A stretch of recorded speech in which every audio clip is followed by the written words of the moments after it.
We have with us Dr. Huzaifa Khorakiwala, Chairman of Global Justice, Love and Peace Summit and Executive Director, Wockhardt Limited. Welcome to ET Now, Dr. Khorakiwala.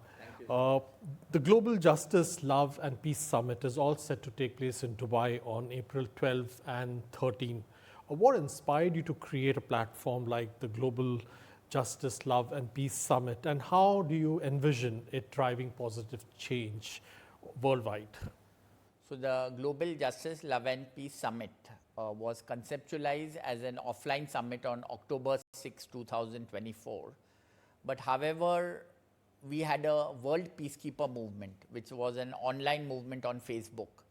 And that movement is about 14 years old, 12 to 14 years old. And it was an online movement on Facebook. We have 1.8 million peacekeepers on that online movement. And on that online movement, there are 7 peace values that we propagate. One is gratitude, forgiveness, love, humility, giving, patience, and truth. And each human value stands for one day of the week. So we celebrate the day of giving. So the peacekeepers, they wish each other Happy Giving Day. And the way the World Peacekeeper movement has been conceptualized is that through these 7 human values, irrespective of the religion you follow, irrespective of your culture or your caste or your creed or your community, the human value relate to the entire humanity. And when the human beings, they follow the positive human value, by the law of karma, they get a more inner peace for their own self. And when more of humanity has inner peace for their own self, then that is the foundation for world peace. So the Global Justice, Love and Peace Summit is an offline summit. It's not an online. So we wanted to create from the online movement a place offline where the global thought leaders of the world come and express themselves on the platform of justice, love and peace. Can you tell us more about the 7 pillars of justice and the 7 causes of world conflict that will be discussed at the summit, and how are they connected to the overall theme of justice, love and peace? So we have in this summit, we have 7 pillars of justice, and these are reward the good, punish the wrong, speak up for the truth, do not support the evil or the wicked, fight for the poor, and give verdict through patience and deep analysis, but do not delay it. This is for the judges, that they should give quick justice to everybody. And the last part of the pillar of justice is do not bribe to do injustice to the other people. So very often there is bribery everywhere. So we should not bribe to do injustice to the other people. And now I will talk about the 7 causes of the world conflict. So the conflict in the world is based on many points. One of the reasons of world conflict is religion. Second is politics. Third is intolerance. So then fourth is misunderstandings. Fifth is lack of spirituality. Then sixth is the greed. And seventh is the race. That somebody says I am the white race, somebody says I am brown race. And so these are the causes of the world conflict. So that is why, because of lack of spirituality, we are bringing many spiritual leaders in this summit. We have Sri Ravi Shankar, who propounds spirituality in the world, and art of living is present in 180 countries in the world. And he's going to probably do a live meditation session on this summit. And Baba Ramdev will do a world yoga session. And like that, we have 12 religious leaders in this summit. How do you plan to bring together leaders, activists, and visionaries from around the world to promote equality, compassion, and harmony? And what role will the 28 gems of world peace play at the summit? So we are planning to, we have got 72 confirmed speakers. Out of that, 11 are Nobel Peace Laureates. So this will be probably the largest gathering of Nobel Peace Laureates outside Sweden and Norway, where they hold the Nobel Awards. And we are planning to get them on one stage on April 13th at 5 o'clock. There will be a 2-hour session on Nobel Peace Laureates. And after that session, the Nobel Peace leaders will sign a peace charter, and they will publish that peace charter to the rest of the world. there will be 7 points to the Peace Charter, how the world peace can come about. And when the Nobel Peace Laureates sign that charter, that message will go to the millions of people across the world. And there are 28 gems of world peace. So we have 7 gems of world peace are the peace with the law. With the law, how do you find the peace? Then 7 gems are peace with the nations, how the countries can find the peace with their own self. Then 7 gems are peace with the people, how the people can find peace with their own self. And the last 7 points are gems of peace with their own self, how the human beings can find peace with their own self. So if you add up each of these 7 points, it is 28 gems of world peace. What can the attendees expect from the summit, and how can the summit be a transformative experience for those attending the summit? So the summit, the attendees of the summit, the delegates, we call them peacekeeper.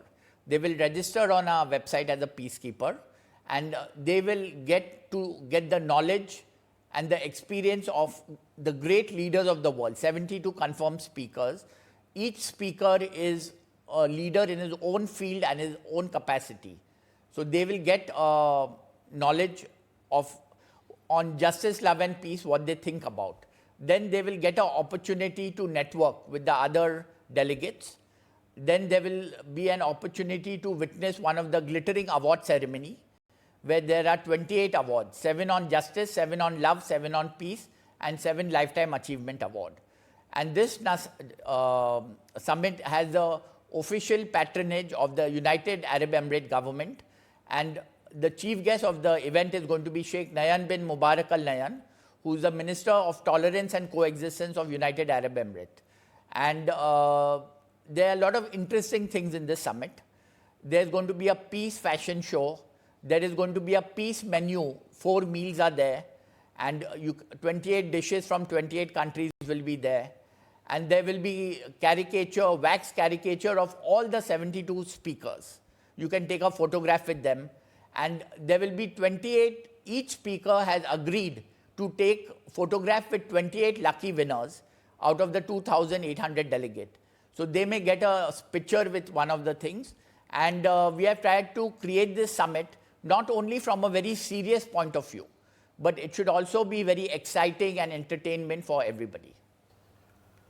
How will the summit address the complexities of promoting justice, love and peace in today's world, and what are the potential solutions that it will explore that can come forth? So, we are living in a very complex world. There is conflict in the world.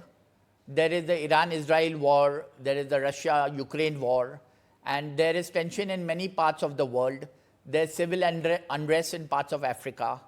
And beside this, which can be addressed more at the government level, there is conflict amongst the people, where people don't get along with their own family, with their brother, with their sister. So even the peace amongst the family is not there, peace amongst the people is not there. And the foundation and the root cause of all this is that the human beings are not having peace with their own self. So that is why we have gathered the spiritual leaders of the world, and we want to go and understand that how the human beings can find the peace with their own self first.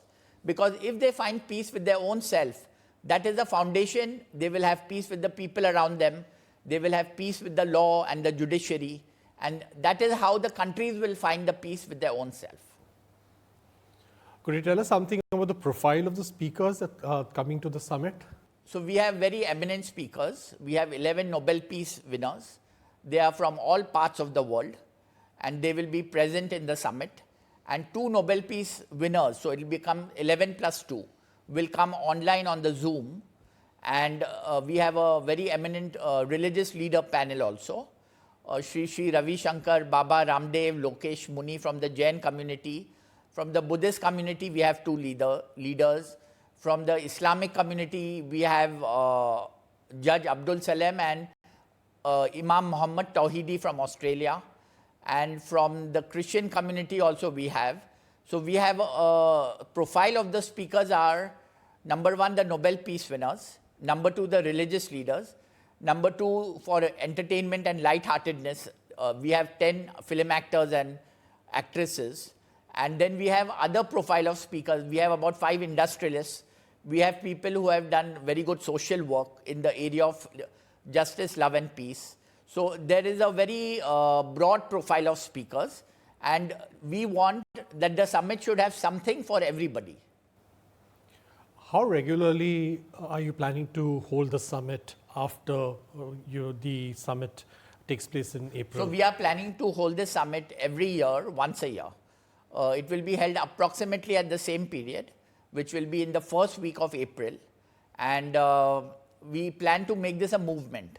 So we want a movement where peacekeepers register with a QR code, and we are targeting to reach 1 million peacekeepers by September 21, 2025.